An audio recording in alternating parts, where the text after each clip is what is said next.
Dia 28 de fevereiro. Juízes 11. Jefté era um guerreiro corajoso. Era filho de Gileade, mas a sua mãe era uma prostituta.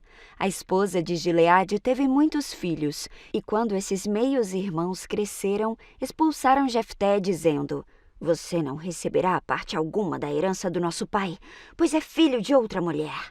Então Jefté fugiu dos seus irmãos e foi viver na terra de Tobi. Em pouco tempo, passou a chefiar um bando de desocupados que se uniram a ele. Por essa época, os amonitas começaram a guerrear contra Israel. Quando os amonitas atacaram, os líderes de Gileade mandaram buscar Jefté na terra de Tobi. "Venha e seja o nosso comandante", disseram. "Ajude-nos a lutar contra os amonitas." Mas Jefté lhes disse: "Não são vocês os mesmos que me odiavam e que me expulsaram da casa do meu pai? Por que me chamam agora, que estão em apuros?" "Porque precisamos de você", responderam os líderes. "Se você nos comandar na batalha contra os amonitas, nós o proclamaremos governante de todo o povo de Gileade." Jefté lhes disse: "Quer dizer que, se eu for com vocês e o Senhor me der vitória sobre os amonitas, eu governarei todo o povo?" Os líderes de Gileade responderam: "O Senhor é a nossa testemunha de que faremos exatamente como você disse." Então Jefté foi com os líderes de Gileade e o povo o fez governante e comandante do exército. Em Mispá, na presença do Senhor, Jefté repetiu o que tinha dito aos líderes. Jefté enviou mensageiros ao rei Amon para perguntar: "Por que saiu para guerrear contra a minha terra?" O rei Amon respondeu aos mensageiros de Jefté: "Quando saíram do Egito, os israelitas roubaram as minhas terras desde o rio Arnon até o rio Jaboque e até o Jordão. Agora devolva-nos pacificamente esse território." Jefté enviou a seguinte mensagem em resposta ao rei amonita: "Assim diz Jefté: Israel não roubou terra alguma de Moabe nem de Amon. Quando o povo de Israel veio do Egito e chegou a Cádiz, depois de atravessar o Mar Vermelho, enviou mensageiros ao rei de Edom e pediu: Deixe-nos passar por sua terra." Contudo, seu pedido foi negado. Então fizeram o mesmo pedido ao rei de Moabe, mas ele também não os deixou passar. Por isso, o povo de Israel ficou em Cádiz. Depois passaram pelo deserto, contornando Edom e Moabe. Acompanharam a divisa de Moabe a leste e acamparam do outro lado do rio Arnon. Em momento algum atravessaram o Arnon para entrar em Moabe, pois o Arnon era a divisa de Moabe. Então Israel enviou mensageiros a Seom, rei dos amorreus, que governava em Hesbom, e pediu: Deixe-nos passar por sua terra para chegarmos ao nosso destino. O rei Seom, porém, não confiava em Israel o suficiente para deixar o povo passar pelo território.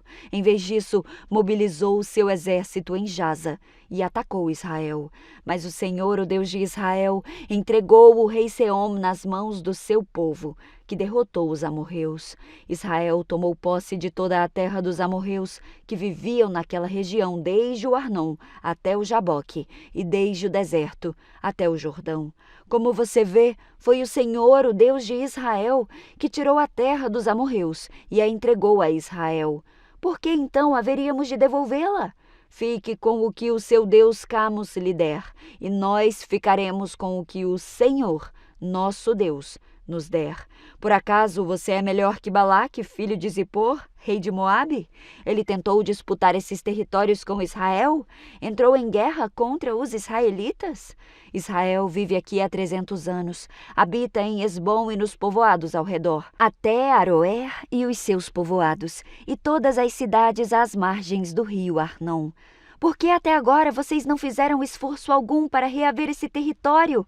Portanto, não pequei contra você. Pelo contrário, você fez mal ao me atacar. Que o Senhor, o juiz, decida hoje qual de nós está certo, Israel ou Amon." Mas o rei Amon não deu atenção à mensagem de Jefté. Então o Espírito do Senhor veio sobre Jefté. Ele atravessou o território de Gileade e Manassés, incluindo Mispá em Gileade, e dali avançou contra os amonitas. Jefté fez um voto ao Senhor: Se entregares os amonitas em minhas mãos, darei ao Senhor o que sair primeiro de minha casa, quando eu regressar vitorioso. Eu o oferecerei como holocausto. Jefté saiu com o seu exército para combater os amonitas, e o Senhor os entregou em suas mãos. Ele aniquilou os amonitas e destruiu 20 cidades, desde Aroer até os arredores de Minite, chegando até Abel-Quiramim. Assim os israelitas derrotaram os amonitas. Quando Jefté voltou para casa em Mispá, sua filha saiu ao seu encontro, tocando o tamborim e dançando. Era sua única filha. Ele não tinha nenhum outro filho nem filha. Quando Jefté a viu, rasgou as próprias roupas e gritou: "Ah, minha filha, você acabou comigo. Trouxe desgraça sobre mim. Eu fiz um voto ao Senhor e eu não posso voltar atrás." Ela disse: "Pai, se fez um voto ao Senhor, faça comigo o que prometeu, pois o Senhor lhe deu grande vitória sobre os seus inimigos, os amonitas. Mas primeiro, permita que eu ande pelos montes e chore com as minhas amigas por 2 meses, pois morrerei virgem." "Pode ir", disse Jefté, e deixou que ela se ausentasse por 2 meses. Ela e suas amigas foram para os montes e lamentaram, pois ela jamais teria filhos. Quando ela voltou para casa, seu pai cumpriu o voto que havia feito, e ela morreu sem ter tido relações com homem algum. Por isso, tornou-se costume em Israel as moças israelitas saírem por 4 dias, todos os anos, para lamentar o destino da filha de Jefté em Gileade. Juízes 12. Então os homens de Efraim mobilizaram um exército e atravessaram o Jordão para Zafon. Enviaram a seguinte mensagem a Jefté: "Por que você não pediu a nossa ajuda para lutar contra os amonitas? Vamos queimar a sua casa por dentro." Jefté respondeu: "Eu os convoquei no início do conflito, mas vocês se recusaram a vir. Não nos ajudaram na luta contra Amon.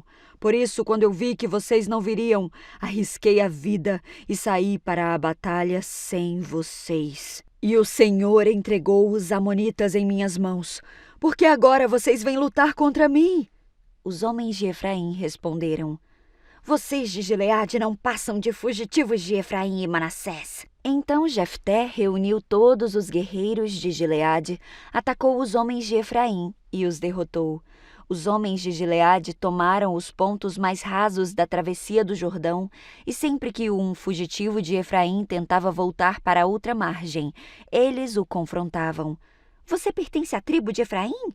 perguntavam. Se o homem negasse, eles o mandavam dizer Shibolete. Se ele era de Efraim, dizia Sibolete, pois o povo de Efraim não conseguia pronunciar essa palavra corretamente. Então eles o capturavam e o matavam no lugar de travessia do Jordão. Ao todo, foram mortos 42.000 homens de Efraim naquela ocasião. Jefté julgou Israel durante 6 anos. Quando morreu, foi sepultado numa das cidades de Gileade. Depois que Jefté morreu, Ibsã, de Belém, julgou Israel.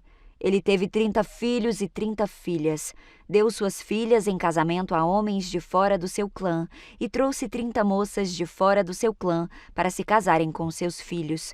Ibsã julgou Israel durante 7 anos. Quando morreu, foi sepultado em Belém. Depois que Ibsã morreu, Elom, da tribo de Zebulon, julgou Israel durante 10 anos. Quando morreu, foi sepultado em Aijalon, no território de Zebulon.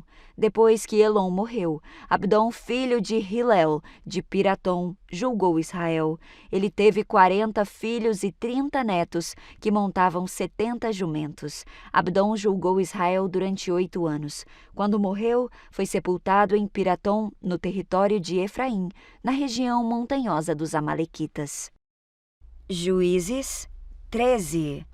Mais uma vez, os israelitas fizeram o que era mal aos olhos do Senhor. Por isso o Senhor os entregou nas mãos dos filisteus, que os oprimiram durante 40 anos. Naqueles dias, um homem chamado Manoá, da tribo de Dan, vivia na cidade de Zorá. Sua esposa era estéril e eles não tinham filhos. O anjo do Senhor apareceu à esposa de Manoá e disse: Embora você não tenha conseguido ter filhos até agora, ficará grávida e dará à luz um filho. Portanto, tenha cuidado, não beba vinho, nem nenhuma outra bebida fermentada, nem coma nenhum alimento que seja impuro. Você ficará grávida e dará à luz um filho, do qual jamais cortará o cabelo, porque ele será consagrado a Deus como nazireu desde o nascimento. Ele começará a libertar Israel das mãos dos filisteus. A mulher foi correndo contar ao marido. Um homem de Deus apareceu para mim. Era como um dos anjos de Deus e sua aparência era assustadora. Eu não perguntei de onde era e ele não me disse o seu nome. Mas ele me disse, você ficará grávida e dará à luz um filho. Não beba vinho nem nenhuma outra bebida fermentada, nem coma nenhum alimento que seja impuro. Seu filho será consagrado a Deus como nazireu, desde o nascimento até o dia de sua morte. Então Manoá orou ao Senhor. Senhor, eu peço que o homem de Deus que enviaste volte e nos dê mais instruções a respeito desse filho que vai nascer. Deus atendeu à oração de Manoá, e o anjo de Deus apareceu outra vez à esposa quando ela estava sentada no campo. Seu marido, Manoá, não estava com ela. Então ela foi correndo contar ao marido. O homem que apareceu no outro dia está aqui de novo. Manoá voltou depressa com sua esposa e perguntou, o senhor é o homem que falou com a minha esposa outro dia? Sim, sou eu, respondeu ele. Então Manoá perguntou, quando suas palavras se cumprirem, como devemos criar o menino? Qual será o trabalho dele? O anjo do Senhor respondeu, sua esposa deverá seguir as instruções que eu lhe dei. Ela não deve comer uvas nem passas, não deve beber vinho, nem nenhuma outra bebida fermentada, nem deve comer nenhum alimento que seja impuro. Ela deverá fazer tudo como eu ordenei. Manoá disse ao anjo do Senhor, por favor, fique aqui até prepararmos um cabrito para o Senhor. Está bem, só que não comerei nada, respondeu o anjo do Senhor. Mas você pode preparar um holocausto como sacrifício ao Senhor. Manoá ainda não havia percebido que era o anjo do Senhor. Manoá perguntou ao anjo do Senhor, qual é o seu nome? Queremos lhe prestar homenagem quando isso tudo se cumprir. Por que quer saber meu nome? Disse o anjo do Senhor. Ele é tão maravilhoso que você não conseguiria entender. Então Manoá tomou um cabrito e uma oferta de cereal e os apresentou sobre uma tocha como sacrifício ao Senhor. Enquanto Manoá e sua esposa observavam, o Senhor fez algo extraordinário. Quando as chamas do altar subiram ao céu, o anjo do Senhor subiu nas chamas. Ao verem isso, Manoá e a sua esposa se curvaram com o rosto no chão. O anjo do Senhor não voltou a aparecer a Manoá e sua esposa. Então Manoá finalmente percebeu que era o anjo do Senhor e disse à sua esposa, com certeza vamos morrer, porque vimos a Deus. Sua esposa, porém, disse, se o Senhor quisesse nos matar, não teria aceitado o holocausto e a oferta de cereal. Não teria aparecido a nós, nem teria nos revelado essas coisas maravilhosas. Quando o menino nasceu, ela o chamou de Sansão. O Senhor o abençoou enquanto ele crescia, e o Espírito do Senhor começou a agir nele quando ele morava em Maané-Dan, entre Zorá e Estaol. Juízes 14. Certo dia, Sansão estava em Tímna e viu uma moça do povo filisteu. Quando voltou para casa, disse ao seu pai e à sua mãe, vi uma moça filisteia em Tímna. Eu quero casar-me com ela. Consigam aquela moça para mim. Seu pai e sua mãe se opuseram. Não há uma moça sequer em nossa tribo ou entre todo o nosso povo com quem você possa se casar? Por que você tem que procurar uma esposa entre os filisteus pagãos? Mas Sansão disse a seu pai, consiga a moça para mim. É ela que eu quero. Seus pais não sabiam que o Senhor estava agindo no meio disso tudo para criar uma oportunidade de agir contra os filisteus, que na época dominavam Israel. Quando Sansão e seus pais estavam descendo a Tímina, de repente um jovem leão atacou Sansão perto dos vinhedos de Tímina. Naquele momento, o Espírito do Senhor veio sobre Sansão com tamanho poder que ele rasgou o animal pelas mandíbulas, usando as suas próprias mãos, com a mesma facilidade que se despedaça um cabrito. Contudo, não contou aos seus pais o que havia acontecido.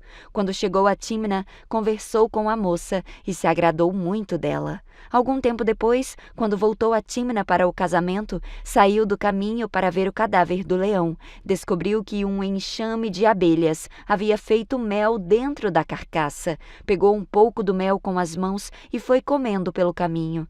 Deu um pouco ao seu pai e à sua mãe, e eles comeram. Mas Sansão não lhes contou que havia tirado o mel da carcaça do leão. Enquanto seu pai estava em Tímina para o casamento, Sansão ofereceu uma festa ali, como era de costume entre os noivos. Quando os pais da noiva o viram, escolheram 30 rapazes da cidade para o acompanharem na festa. Sansão lhes disse: "Vou lhes propor um enigma. Se conseguirem decifrá-lo durante esses 7 dias de celebração, darei a vocês 30 camisas de linho fino e 30 conjuntos de roupa. Mas se não conseguirem decifrá-lo, vocês me darão 30 camisas de linho fino e 30 conjuntos de roupa." "Está bem", concordaram eles. "Proponha seu enigma." Ele disse: "Do que come, veio algo para comer.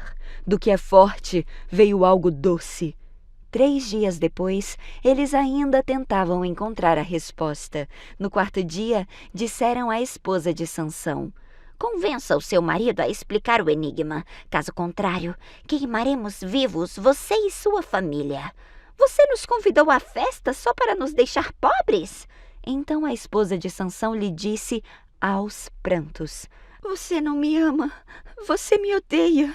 Propôs um enigma ao meu povo, mas não me contou a resposta." Ele respondeu: "Não revelei o enigma nem ao meu pai e à minha mãe. Por que deveria contá-lo a você?" Ela chorava cada vez que estava com ele, e assim continuou até o último dia da festa, por fim de tanto importunar Sansão. No 7º dia, ele lhe contou a resposta. Então ela explicou o enigma aos rapazes. Antes do pôr do sol do 7º dia, os homens da cidade vieram e deram a resposta a Sansão. "O que é mais doce que o mel? O que é mais forte que o leão?" Sansão respondeu: "Se vocês não tiverem arado com minha novilha, não teriam resolvido meu enigma." Então o Espírito do Senhor veio com poder sobre Sansão. Ele desceu à cidade de Ascalon, matou 30 homens, tomou os seus pertences e deu as roupas deles aos homens que haviam resolvido o enigma. Contudo, ficou furioso com o que tinha acontecido e voltou a morar na casa dos seus pais. A noiva de Sansão foi dada como esposa ao rapaz que tinha o acompanhado na cerimônia.